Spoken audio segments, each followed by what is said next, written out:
now more than ever, especially in a polarized culture, building bridges and finding common ground and Come on. seeing the good, the true, and the beautiful, and finding God in unexpected places, I think it's more important than ever.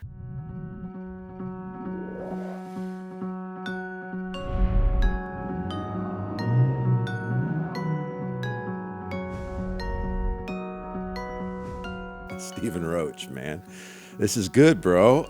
We've been missing each other, a lot of it on my side, but I've been looking forward to this conversation. I spent the day with you, but man, we've met a handful of times. We have a whole lot of mutual friends. I don't even know if you're aware. I didn't say this before we were recording, but I mean, we did a project with Elijah Mosley some time back and used Songs of Water. We used from the album Stars and Dust. We Yeah, used the yeah. song 11 Miles as our intro for this docu-series that we did together. Had the Helsers in it. We went to Haiti, but we've met a handful of times, but only in passing, mutual friends. I was in Australia and was with Issy and Finney, Oh, uh, yeah. and your name came up, and so lots of mutual connections. Are you in North Carolina? Yes, North Yeah. Carolina's home. Yes, so that's where we are. I'm in north of Charlotte. Okay. Yeah, we're But neighbors. yeah, yeah, we are. But I've wanted to have you on. I've wanted to have a deep conversation, get to know you a little bit because I've been following you from a distance, been amazed by your thoughts about the goodness of God. The point of this podcast is, can we have a better thought about who He is than the last best thought we had, and discover the goodness of God together? And it takes us into some wild places, but you're a creative, an artist, you're a songwriter, so much more. Share a little bit about yourself, about what you're doing. Yeah, well, first I'll just say that anybody who connects God and tacos, we're gonna have a deep convo for sure. So, theology is better with tacos. There's the quote. 100%, my friend. Yeah, yeah. So, Yeah. no, you're right. I Music is a part of my heritage, my background. My dad was a third generation fiddle player from the Appalachian Mountains. Yeah. My mom was one of 15 kids, all of them bluegrass pickers, and somehow I came out playing Arabic and West African percussion, so go figure. But music has always been close to my heart. I toured professionally for a number of years in a ragtag group of musicians you mentioned earlier, Songs of Water. And Yeah. even still today, I'm still writing. I've got an instrument, one of my African harps, here in the room with me Uh-huh. now. And so, yeah, man, that's a bit about who I am. I've always been a bit of an instigator in the realm of the arts, both before my faith journey and to present day. I've Yeah. always drawn the connections between art and faith, Yeah. and so that's pretty much my life work. Tell me if this lines up. I saw a review on Songs of Water. It's classical world Appalachian folk. There you go. That's a pretty good descriptor. It usually takes about 4 or 5 words to capture what that sound is. I love Yeah. when someone tries to to put some language around art. Uh, you Mhm. know, uh, I uh, I am very much intrigued by the worlds that you've created. I don't know if you call it a ministry or not, but the breath and the clay. I Mhm. know you're going to share a little bit about that coming up. But I am on this podcast because we have tacos. The reason we have tacos is because I am a right brain in a left brain world. Mhm. And when you title something "Rethinking God," I don't want anyone to think we're going to have some intellectual, Western enlightened conversation. And so we had tacos because it has to happen in the Yeah. context of community. I call myself a relational theologian. Got that from oh my goodness, his name's Graham Cook. All right. Yeah. Sometime way back, he was just in passing said it, and it resonated in my heart Hmm. in ways that I grabbed a hold of and have been putting language around it. But Yeah. speak to this. you used, I don't know what the term was that you used, but it sounded like you were describing yourself as a little bit of a pioneer, Mm. or maybe a forerunner, or maybe a disruptor. Are those Yeah, I words think I that used the word instigator. instigator? That's the word. I like that word. Break that down, man. What does that look like for you? Yeah, well, I've called myself all kinds of things like that: fire starter, Yes. instigator, Yes. chief mischief maker. All the above. And I think what that really speaks to is, there's just so much that we don't know, and I Yeah. think that when we get too comfortable with what we do know, we need the arts to kind of shake us free of our own Come on. complacency and Yeah. our own malaise. Yeah. And so part of the work that I've done really is not even that I'm trying to poke the bear, but I think that just Yeah. because we kind of exist in the borderlands, we can be rooted in the center, we can be rooted in a deep place of devotion, but we go out from that center and hang out on the fringes. Yeah. And I think that anytime you do that, it can ruffle feathers. I've had people that have said, well, this guy is way too Christian for me. And then other people who have said, well, this guy is not Christian enough for me. And I'm okay with both, Yeah. And I joke that our podcast, Makers and Mystics, may be one of the few podcasts, maybe the only podcast. Here's my one claim to fame right here. We may be the only podcast that has hosted interviews with both the pop star Kimbra and John Eldridge on the same platform. you know, and I love that. And for me, that's what it means. And if I don't get at least one email after an episode with somebody asking me, "Bro, what'd you have Yeah. that person on the show for?" and Yeah. and that's because I think that now more than ever, especially in a polarized culture, building bridges and finding common ground and Come on. seeing the good, the true, and the beautiful, and finding God in unexpected places, I think it's more important than ever. My journey has been, I love that. We've got one of those two guests we've had with Eldridge, but I'll have to get some connections, context from you for Yeah. the other. I'm sure Kimber likes tacos too. Yeah, there you go. A little bit about me to kind of set the stage for our conversation, because we're getting to know each other a little bit. Yeah, this podcast has taken on to some extent the space where folks who are convinced God is like Jesus, and better than the last best thought we had about him, and also disillusioned with some of the systems and structures in which we've toiled. Yes. And so there's a sense. My last book, it was titled "Leaving and Finding Jesus." It's a stepping away from a God who looks away, a retributive lens on God, and discovering God in Christ, and a restorative lens. And so that's a lot of what's happening here, but it's happening through conversations with me. And I am, first and foremost, have always been and consider myself a right-brained creative. I mean, I finished Bible college, couldn't make the suit fit, and started a band. And we did that for 7 years, back when you weren't allowed to play in the clubs and the bars. Yeah. And my first time that I got kicked out of a church, to be honest,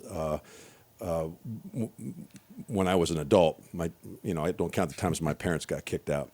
But the first time I was kicked out of a church was because I thought we needed a covering, and I went to the youth pastor who I was leading worship for the youth group, and said, "Hey, we're playing in the bars, and we're playing our songs, and we need a covering." And he said, "You need to go find another church." And Wow.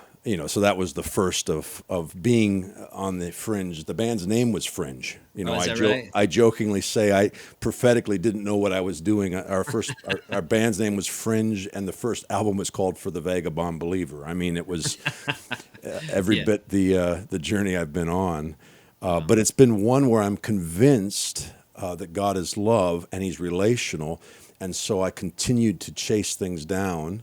And I was listening to this message that you gave the other day, or I don't know when you gave it, probably at one of at your gatherings, Hmm. titled "The Gift of Failure: The Architect of Hope." Yeah. And I thought, man, I want to spend some time kind of breaking that down. You told some stories, but the takeaway was, let me just quote you here because this is fire, man. Let's see the gift of failure. To create anything, we have to be willing to risk failure. And then you said this, I'd never heard this: love never fails. This is a quote. I did the math and realized that if I do what I love, then I can never fail because love never fails. Man, when I heard you say that, I was like, oh my gosh, this is my journey, because I could paper my wall with rejection letters and Yeah. whatever thing that I've chased down. Yes. And yet I am convinced that God is love, and that has been the thing that has kept my hope Yeah. intact. Speak to it. I don't want to do any more talking. I've said enough that I'm sure you can pull. Yeah.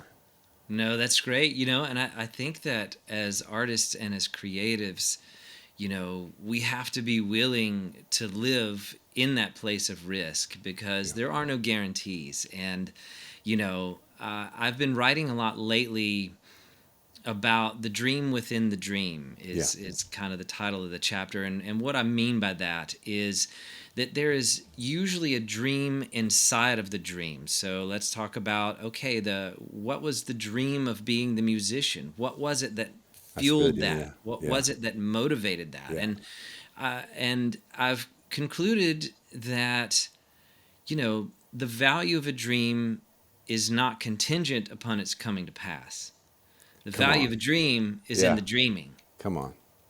And so when we talk about failure and risking failure and rejection and all these things that we all face, you know, the more that I find value in the process more than the product, the more that I'm freed from my own ambition and from the outcomes. And of course, we all want the things that we do to succeed, right? I mean, that's Right, natural. right. We Yeah, would be masochistic if we yeah, yeah, didn't yeah, want to find success yeah. in what we do. That's right. However, there's something greater than success that can really drive us, and that of course leads into our faith practice and Come into on. our own spiritual path. But I think that ultimately, you know, and I was thinking about this recently, the dream of being a professional musician. I mean, I did live that life for a number of years. I don't tour right now. The van life had an expiration date for me. Maybe it Yeah, did for you as well. yeah, it did. You know, um, but I'm every bit still driven and motivated by music. And what I learned is that through the dreaming, I learned how to face my own shadows. I Come on. learned how to face my own ego. I Come learned on. how to face my own flaws. I Yeah, learned how to lead a band. I learned yeah, how to help people encounter God through the arts. yeah, I learned how to encounter God through the arts on my own. yeah. I learned how to collaborate. I learned how to prefer somebody else's idea over my own. And I learned how to fight for something I believed in. Yeah. So all of these things that were not the end goal that I was going after, they enriched me for the work that I began to do with the breath and the clay and for these different iterations of Stephen Roach 2.0 or Yeah. And so when I say that, there's a dream within the dream and there's something that outlasts the Come outcome. on. That's Yeah. that's really what I mean. And Yeah. if we have that mindset, I think it frees us to really go after some crazy stuff that may absolutely fail. I think I don't remember. It actually may have been Graham Cook or one of those old school prophetic guys Yeah. that were a voice in my life many years ago. But somebody said that let's see, how did it go? It totally left my mind. You might have to edit this part out, That's like but you're good. it talked about dude, I totally lost my That's train all of right. thought It'll come there. back. That's all Yeah, right. yeah, we'll come back to it. But let me chase that rabbit for a second. I'll find it. But when we have that mindset of there's something greater than the outcome that's motivating us, it allows us to take greater risks. And Yeah, like you said, you were quoting me from a long time ago. I forgot I said that. I need to write that down and say it again. But it's like, good. love never fails. And Yeah, so if we pursue what we love, we cannot fail. yeah. And I think it's just a matter of learning that nothing is wasted and everything along the way continues to propel us and refine us in I don't know, there's a lot to it that's greater than the product. And there's a security for me, a major shift in my life, and I've told the story enough times here that I'll just reference enough to set up the thought I have. A major shift at 35. I'm 50, and at 35, a major shift in my life where I discovered this never turning love of Jesus, the Father, Son, Holy Spirit, that doesn't look away, that doesn't leave. And in this discovery of union, and over the last 15 years of putting language around it, came a security, a place of confidence. What had once defined my walk, growing up in the charismatic movement, desperation was the high watermark of spiritual maturity. Mm. And and so I was set free from that when I stepped into the fact that Jesus got a well pleased before he did the stuff, right? Yes, And so he that's right. lived from this confidence. And in that confidence, as an artist, things began to shift. Yes. Because for me, I love the word, what you're talking about with dreaming. For years, I preached in that Bible college. I had to take a preaching class. And I preached about how young men see visions and old men dream dreams, Yes. except for I flipped it. I got it wrong. And I gave a great preach about how old men have visions and young men dream dreams. And yeah, it was Hmm. really good because I'm a storyteller. So I got but afterwards everybody kept coming up and saying, "Man, you got those flipped." And I didn't make any sense. As a young man, I got all these dreams. I got all these dreams. It doesn't make any Hmm. sense. Old men would have vision. They're done. So I asked my Heavenly Father and didn't get anything. And that thing sat on the shelf for years. And then around the time, 15 years ago, right after I'd experienced this shift, major shift in my life, discovering union, and when I did that, my Heavenly Father said, he basically said, "Hey, desperation's illegal to participate with as a son. Like you can Mm. feel it, but when you feel it, you need to come to me because I don't create desperate kids. I'm a good father. Like, Yeah. just put yourself in your house. Imagine your kids singing 'I'm desperate for you' as they walked around the house. Yeah. Something's wrong if it's true, right? Yeah. Yeah. So here I am coming into this secure place, and he asks me one day, he said, "Hey, Jason, you know why old men dream dreams?" And I said, "Well, I wondered about that for 15 years. Why?" And he said, "Because," and this is to speak to what you were saying, he said, "Because old men, they envisioned their whole life until they discovered my heart, and in Hmm. my heart, the generations. And so when they dream to serve others. And what Hmm. they dream empowers others. And I can trust them actually because they have the scars that have healed from the visions that they chased down into my affection until they discovered the place that only mattered in my heart is that this greater love that lays its life down for the other. Hmm. And when you come into that place, you come into this old man type of dreaming that I can empower you to dream because it's generational. And even in that message you were talking about, listen, we know who we are when we begin to serve, Yeah. when we begin to, and I think as an artist, that's where the security becomes into play. Am I hitting on anything? Am I stirring Yeah. anything? No, that's really good. That's so good, man. I thought that old men just dreamed dreams because they slept all the time. That's true, and it was easier to tell this story when I was 35, and now I'm 50, so it's Yeah. I'm getting older. No, but that's so good. That's so good. And I think that you're saying you're 50. Well, I'm 49 turning 28 There you this go. year. And but I've been reading a lot about this whole first half of life, second half of Yeah, life yeah, subject. yeah. Richard Rohr wrote about it, but then also David Brooks, it's an incredible writer. David Brooks wrote about it, Okay. and several folks have written about how the first half of life, you're really focused on establishing your identity in the world, finding your work in the world, going after these visions that you have for your life. But they talk about how in the second half of life, you really start recognizing that it's the relationships and Yeah. the community and all of these enriching parts of life that maybe you overlooked in the first half Right. that really begin to take on more of a significant role. And as you were talking about old men dreaming dreams, it just made me think that, as we get older, we begin looking more generationally as well. Yeah. It's not just about what we're going to accomplish in the world, but what is this work going to do? What's the legacy of this work? What is Right. this going to do once the stage lights dim and we've moved on to something else? And I think that's a beautiful thing that just comes to me as you're talking about the old men dreaming Yeah. dreams is Right. is investing into the next generations. What's the shift for you from? I think you're probably talking about falling upward. I think is that Yeah. Rohr's book, and Yeah. what's the title of the book for David David Brooks? Brooks. David Brooks. I had to look up the title of that one, but I actually like that one better than Roy's book. Yeah. If I'm Yeah. Yeah. honest, it's a little more objective in some ways. But let me look it up here. It's worth. Yeah. Worth noting. Sure. Yeah. The as you're doing that, I The Second Mountain. the second mountain. Yeah. Okay. I've got it written down here.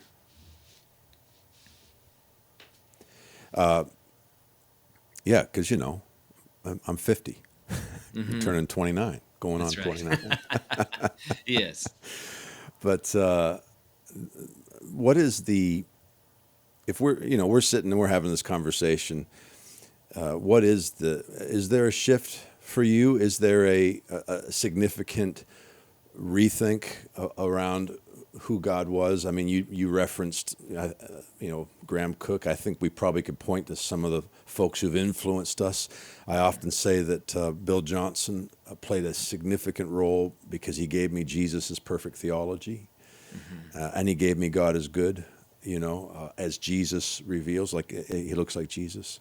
And from there, you have a cornerstone upon which you have the liberty to reinvestigate a whole lot of things. Hmm. I'm curious what you've been reinvestigating, maybe where some of those significant paradigm shifts have been, Yeah. especially in light of what you're carrying for the Hmm. artist.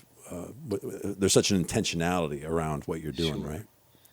Yeah, it's interesting because I too, for many years, moved through the charismatic circles.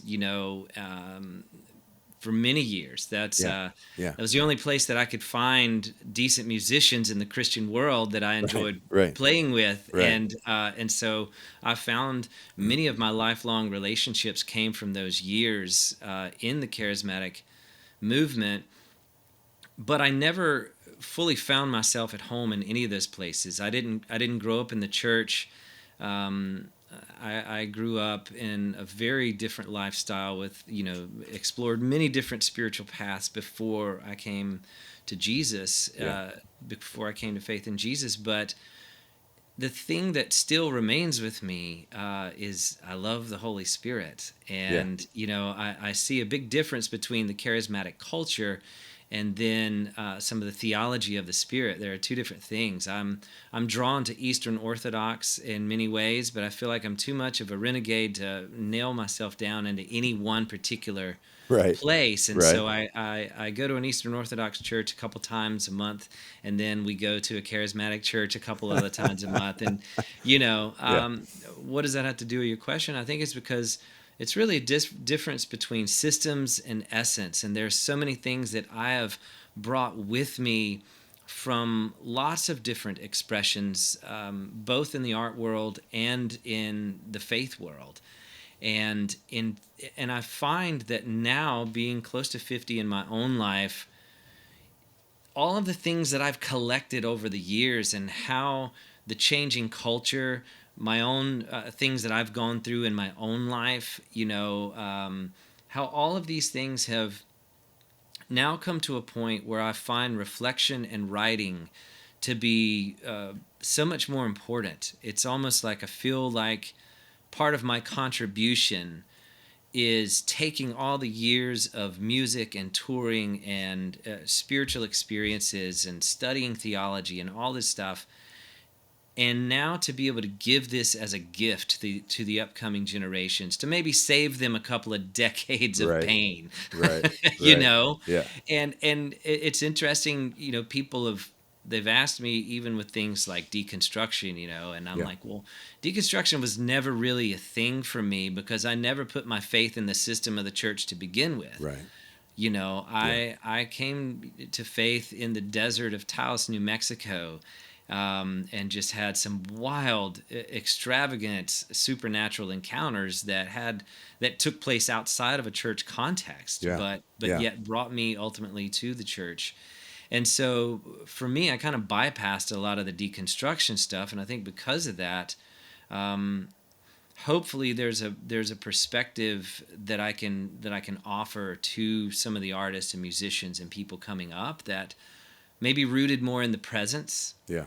rather than putting our stock in other people, because in other systems. I mean, it's interesting. I think it actually may have been Jonathan Helser or somebody I was sitting with a couple of years ago, and we just had the realization that, like, when we were growing up, we're now the age of all the teachers that were speaking into our lives at Right. that point. and Right. and we looked up to these men and women as if they had all the answers and had it all figured out. Yeah. And now we're their age, and we're like, oh crap. Either they didn't have it as figured out as we thought they did at the Right. time, Right. or we got some work to do. Right, right. Or possibly, and I don't think this is the case for most, but or they did think they had it figured out, which is even scarier. Yes. And there goes back to the gift of failure. I think, one of the unfortunate things, and this is also true in my life. I've made some horrible mistakes in my life. I've Yeah. gone through, many trying seasons. And that's one thing David Brooks talks about in The Second Mountain, is that sometimes that transition between the first half of life and the second half of life is not a pretty one. Yeah. Sometimes we have to fall flat on our face, and we Yeah. really do have to embrace failure before we can take an honest look at ourselves that's not based in the establishing of our own ego. And I Yeah. think that is the gift of failure, is that sometimes it can give us an honest assessment. It's not self degradation, but it is, taking an honest look at the good, the bad, and the ugly of our lives, and Yeah. seeing that in light of the one who is ever merciful and never lets us go. Being able to walk through that type of failure and move forward with no hint of shame, it's a beautiful gift. It is good. It's good. It's I mean that's the conversation you're having with your kids, right? Like That's right. over and over, the invitation to dream. You know, when I was younger, it was what most terrified me and most excited me. That would be the thing that I probably needed to lean into. Yes. You know, discovering along the way that my heavenly Father created me, Hmm. and created me with certain gifts and desires and abilities for the purpose of experiencing and participating with Him in the pursuit and uncovering of those things, right? Hmm. Until we find ourselves here, and and yet, as as a guy who's a bit of what's the word you used? I wrote it down. An instigator. An instigator. I like that. I like that word. I've probably done that. Let me say this. For the longest time, I would be asked what I do, and I'm a writer now. That's how I've been able to make a living, and I'm so grateful for it. And 20 years of, you lean in Hmm. and finally you go, oh, hey, I get to do that. But for a long time, I was a writer on Monday and cleaned bathrooms on Tuesday, and you know, uh, Yeah. I painted, and When I was younger, waited table. You name it. I replaced window. On and on and on and on. Yeah. Yeah. And so I had this phrase. I would say I'm a jack of all and I'll finish that thought here in a second. But I live in a world that values what you do, and that you've done it successfully.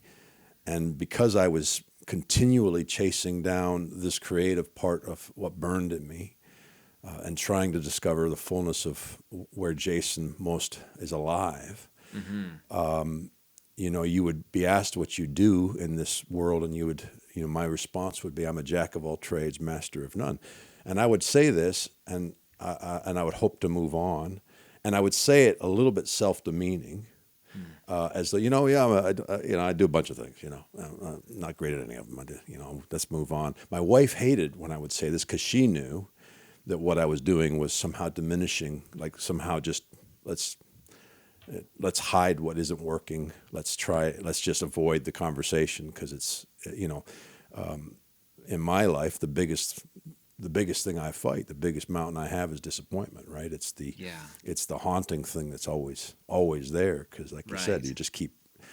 But I discovered a couple of years ago, and my wife, I came running into the house. That phrase is not a jack of all trades, master of none.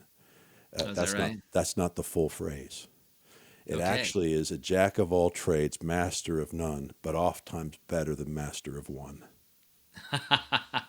That's awesome. And I'm having a conversation with my Heavenly Father one day, and I all of a sudden I'm scanning through memes, and I read that, and I hear him say, "Son, this is who you are, Jack." It was meant to highlight that you can do a lot of things well. That was the whole point. It's a Shakespeare quote, but as I'm hearing you talk, I am processing the journey I've been on, and it's been one of how to navigate disappointment as you continue to walk forward and lean into the places that you feel God has called you to, where you're most alive. And I'd be curious how you speak to that, because I know you have artists. You're constantly having to deal with that lonely journey, where you feel like you're on their own, and over and over and over, it doesn't seem to be working. Maybe speak to that journey for folks. Hey guys, I hope the podcast is blessing. Family Stories, our nonprofit, started 10 years ago. The goal was to make media content catalytic for an encounter with the love of God, and I think we're doing it. Had no idea what that would all entail, and in the last year has been blown away by what's happened around this podcast. Rethinking God with Tacos. The community that's gathered, the relationships and friendships that have been made, the conversations that have been had, the impact has been actually quite profound in our lives. And I'm daily hearing from folks who have been encouraged because of the conversations being had. Catalytic for an encounter with the love of God. Listen, we're listener supported. And as this thing has grown, it's taken a little bit more of my time I love to give. And we've also had folks come along to help, and I'm so grateful for that. But it all works because you guys partnering with us and giving. And so I'm grateful for those who have partnered in that way, incredibly grateful. And in inviting you who are watching this now, if you've been impacted, if this has blessed you, and you'd like to see it continue to improve and expand, I'd invite you to give. You can go to afamilystory.org, afamilystory.org. We're a nonprofit, and so you can give there. You can also sign up for our mailing list, keep up with us, all things tacos, all things A Family Story, conferences, new books, Zoom calls, all of the amazing ways by which we're connecting the Facebook community. So thankful for you guys. Familystory.org. Sign up for our mailing list. Partner with us by giving, and we'll continue to have those conversations that are hopefully like the one you're listening to now, catalytic for an encounter with our Father's affection. All right, guys, back to the podcast. Love you. See you soon. For sure. Yeah, I think that chronic disappointment is a real thing. And I think that beyond even the artist's temperament, I think that the past 4 years have really been challenging for people in the creative space, um, in the aftermath of COVID and Yeah. everything, because a lot of dreams, some of my own included in Yeah. this, were really shattered by that experience. Right. Yeah.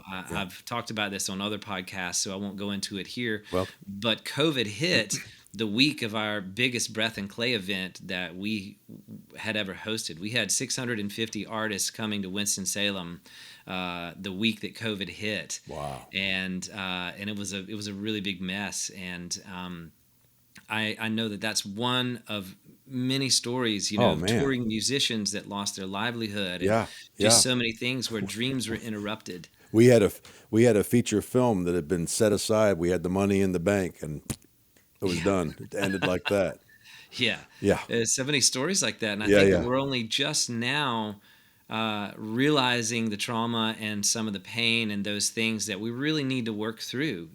But I think that learning to dream again Come on. is vital, and we have to. And that's part of the work that I'm doing now in this season, is helping others to learn to dream again. Yeah. And one thing that's a huge practice in my life is journaling. And That was on my list of things to ask you about. yeah, Yeah. and every January I've had a practice. I mean, I've probably done this, Jason, for close to 2 decades at this point. But every January I try to set apart the first 3 weeks of the year. I do a bit of fasting. I get intentional with my prayer time, and I always use the last year's journal as a companion for what I'm writing this year. Wow. And I had a really unique experience this year because at the time of this recording, we're right in the thick of campaigning for the Breath and Clay event. Yeah. And just lest anyone thinks that I'm independently wealthy, the Breath and the Clay is an independent production that, unless we get sponsors or unless we sell tickets, I carry the bill. Uh huh. And so ticket sales, and then you add to that I'm marketing this event to a lot of young independent artists that don't have any money. Yeah. Yeah. And so, we have a lot of volunteers. I'll just say that, you know. But one thing that I found myself wrestling with was the anxiety of ticket sales, and like Yeah. other people hosting events. They're like, oh, well, attendance is down this year and all Yeah. this.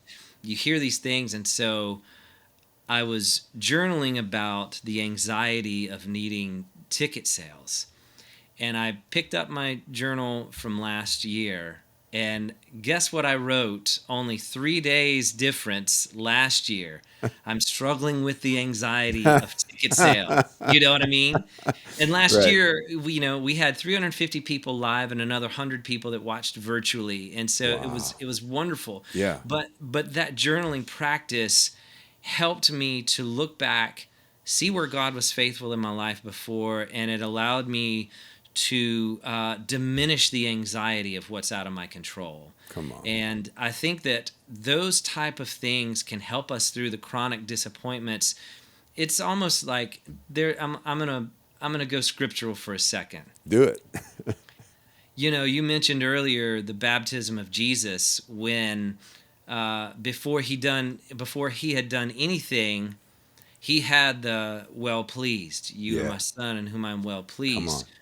Well, if you fast forward into the Gospel of John, and I don't know the scripture reference to this right off the top of my head, but it's I think it's John chapter 8. It's between 8 and 10, when all of the Pharisees have just attacked his identity. You're a demonized man. You're a blasphemer. You're a heretic. You're not the Son of God. You're Right. not who you think you are. Right. They're really going after his core identity. And there's a little often overlooked scripture there that says Jesus went back to the place where John was baptizing, and he stayed there. Come on. And it just occurred to me that the Son of God himself had to go back to the place where he heard the voice of the Father affirm, no, you are my Yeah. son in whom Yeah. I'm well pleased. Wow. And so when Yeah. all of the world speaks against your identity, he went back to the place where the Father spoke and affirmed his identity. And I think that as artists and as creatives, that's why certain practices such as journaling, such as keeping times of devotion, whether it's silence or, centering prayer, any of these things that can be helpful, it's why keeping those as the anchor of our spiritual and creative life, it helps us to navigate through, times of disappointment. Yeah.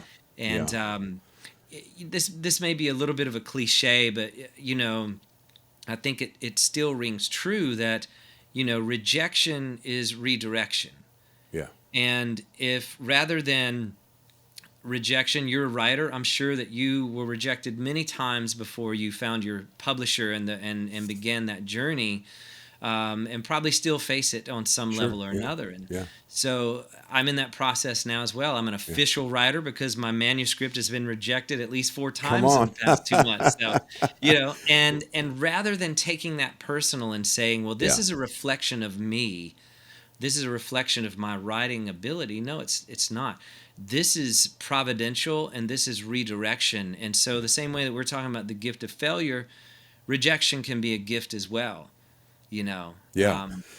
No, it's so good. The reality is I'm doing the things that I'm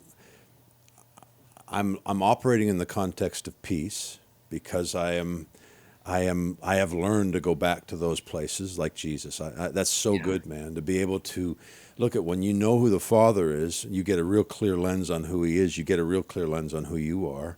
And I yes, mean, I can go back to 15 years ago, and one of the most profound things said to me during that major shift was that I don't get a say in how He sees me. mm, And so I get to come into agreement with how He sees me and live in that confidence. That's the thing of continually going back. I love that. hmm That picture of Jesus navigating, going back and reminding himself yeah, of who his Father is and who He is. yes, Constantly He's saying, I only say what I hear my Father say. I only do what I see my Father do. But it's a continual reminder of that yeah, friendship, of that union, of who they are. And I love also the journaling to help you remember. I also have a bunch of folders where when someone prays something over me, whether it's prophetic or I feel that it's somehow significant, I'll keep track of it. And I've got 20 years now of being able to go back and then when those dark days where the dogs are chasing it, nipping at your heels, I'll yeah, go and open up a yeah, folder and just begin to read through it, setting my lens in a place of hope, because you could read through it with bitterness, or you could read through it with promise. Years ago, I was interacting with my father, and I've told this story a few times, but I think it's a good launching point. I stepped outside and he said, "Hey, Jason, I want you to feel hope today." And I said, "By faith, I feel hope." And he said, "No, that's not it." And I was like, "I don't know what you want. Like, what do you want from me? I'm choosing it." So I kind of ignored him. And a couple of days later, I stepped out for a run. "Hey, Jason, I want you to feel hope today." And he'd reminded me of a message I'd heard, I think it was Bill Johnson, about hope like kids on Christmas morning running down the hallway towards their gift. And so I have this image. I want you to feel that today. And I say, "By faith, I feel hope." But he said, "Nah, that's not it, son." I'm like, I get frustrated. I just move on. 3 days, 4 days later, "Jason, I want you to feel hope. I'm out, just started my run. I want you to feel hope." I stopped running and I finally addressed the situation. I bark out and I said it out loud. I said, "God, every time run down the hallway, it socks.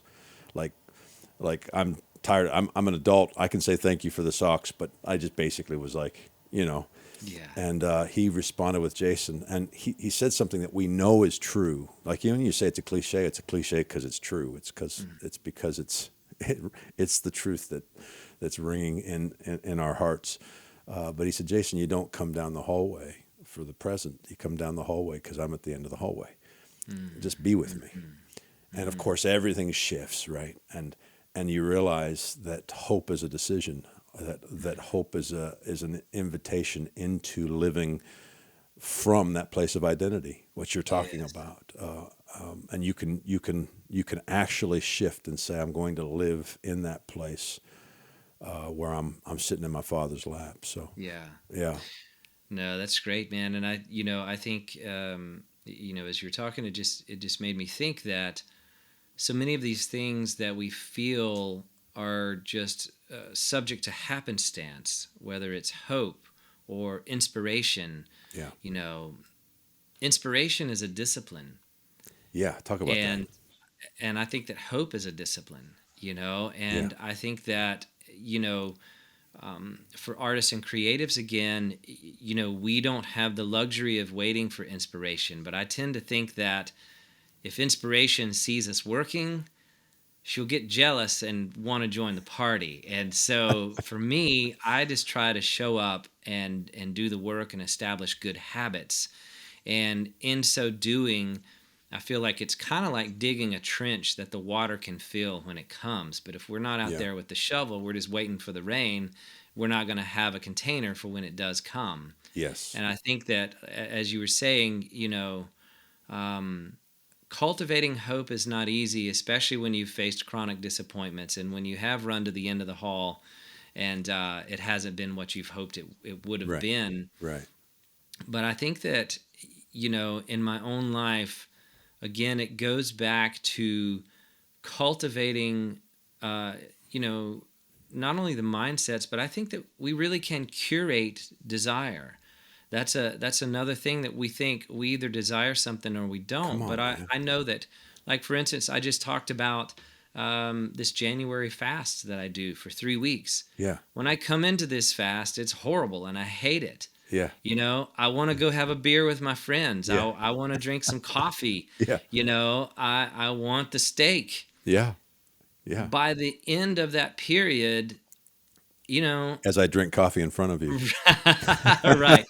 You know, by the end of that period, I'm like, man, I don't really care for it. I don't Yeah. need it the same way that I Yeah. did. Well, I curated that experience for myself because I made a choice, and I went with it. And I think that we can really do that. We can cultivate our spiritual lives. We can cultivate our creative lives.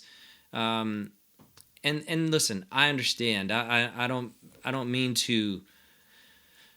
Depression is a real thing, Yeah. for Sure. Yeah. and so I'm not in any way suggesting just this name it claim it kind of Yeah. thing. Yeah. Those are real things, but I Yeah. think that the one thing that we do have is we have our ability to respond.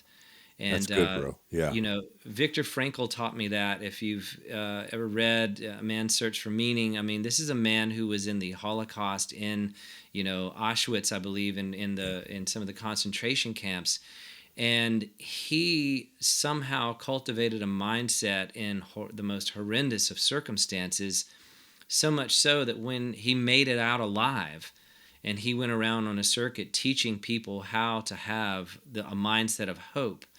And so I think that if he could do that in those circumstances, we have a fighting chance in ours. Come on. Come And on. yeah, I think that we need that now more than ever Come on. That phrase. Say it again. Inspiration is a as a discipline. discipline. Yeah. Yes, hope is a discipline. You Hope is. know, It's so. That's so good, man. That's so good. I mean, that's. But and you have to be disciplined. You actually have to have something that sustains. hmm So for me, when I started writing, yes, it was burning in me. But what you're saying, and for anybody who's ever done anything of value, that I would sit down to write, and you don't feel like whether you feel like it or not. I'd set aside 4 hours. This is what I'm doing, and so you figure out, well, maybe I'll work on this, maybe I'll work, and then inspiration would come. yeah, And that part of you that burned to do it, that part of you that had romanticized it, it's there, it's real. But it was the discipline yeah, that brought that inspiration. But what allowed for me to discipline was the confidence that this was what I was made to do. Like for me, I had a significant God moment where I actually felt His yes on it. Of course, He's speaking to the thing that's burning in me, but I needed that. And for me, I wrote generationally. I actually knew, you're right, nobody sits down and works on a book without the hopes that somebody reads it. So yeah, when I say that I was writing for my kids, that was the place where I was thinking, I want to write for the generations because I knew I needed something in those days when the inspiration wasn't drawing me to Yeah. do it, so that I'd be disciplined in it, while at the same time understanding that, of course, if you're going to sit down and compile a book and work as hard as you do on a book, you'd like people to read it. Yes, exactly.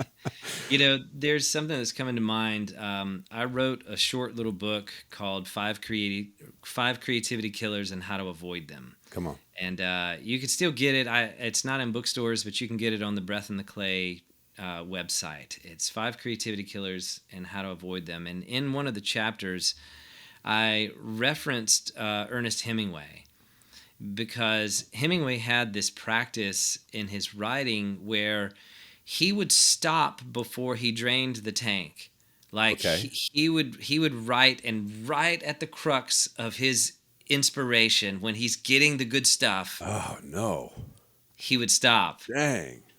I mean, he is Hemingway, you Yeah. know what I mean? Yeah. So the And good the stuff reason was. yeah, and he said that the reason that he did that was so that the next day when he came back, he It was wasn't there. starting from an empty tank, but he built momentum upon momentum. And that's another example of how inspiration can become a discipline, how rejection can be redirection. Like, it's a mindset, it's a cultivating the mindset. And one last thing I'll say to all of this that we're talking about with failure, disappointment, all these different things, I think a creativity killer I didn't talk about in that book. Maybe I need to write five more creativity killers.